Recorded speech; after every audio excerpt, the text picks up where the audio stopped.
Powerful elites are often imagined as shadowy figures operating from secret rooms, hidden bases, or underground bunkers. But in reality, the most effective form of control rarely comes from total secrecy. Instead, it comes from visibility.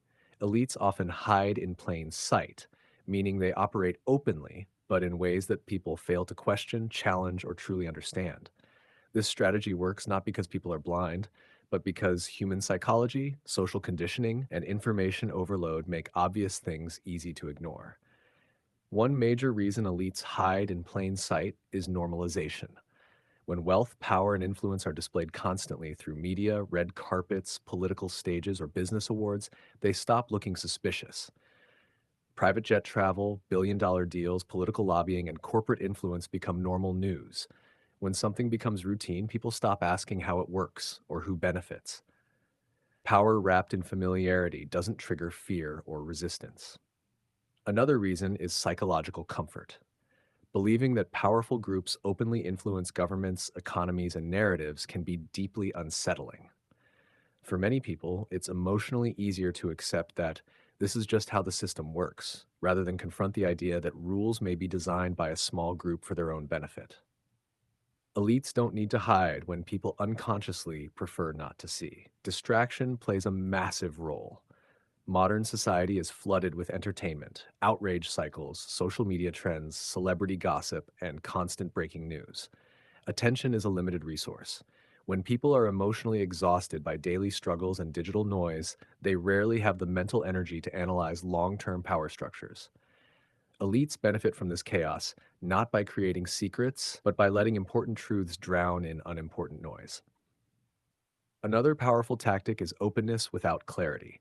Information about lobbying, tax loopholes, corporate monopolies, and political donations often exists in public records, but it's buried under complexity, legal language, financial jargon, and endless data.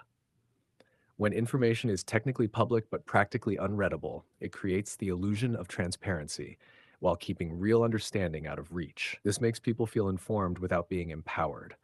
Elites also hide in plain sight by becoming symbols rather than individuals. CEOs, politicians, and influential figures are portrayed as brands, heroes, or villains, not as parts of a system.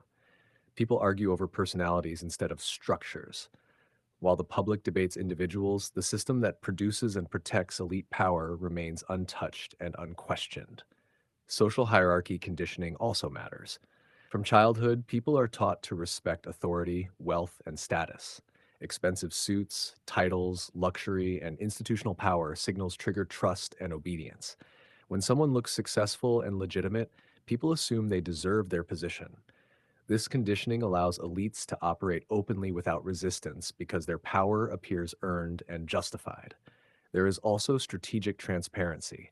By revealing some things, elites prevent deeper investigation. When a scandal breaks, a controlled apology, a resignation, or a media cycle closes the issue. The public feels accountability happened, even if the underlying system remains unchanged. Partial truth becomes a shield against full truth. Finally, hiding in plain sight works because power doesn't need secrecy when it controls narratives. Media framing, education systems, economic incentives, and cultural values subtly shape how people think about success, failure, debt, and responsibility. When people blame themselves for systemic problems, poverty, debt, job insecurity, they stop questioning those at the top. The most effective invisibility is not being unseen, but being seen and accepted. In the end, elites don't hide behind walls. They hide behind familiarity, complexity, distraction, and belief systems. They are visible, photographed, interviewed, and celebrated. Yet their true influence remains largely untouched, not because it's invisible, but because society has been trained to look without really seeing.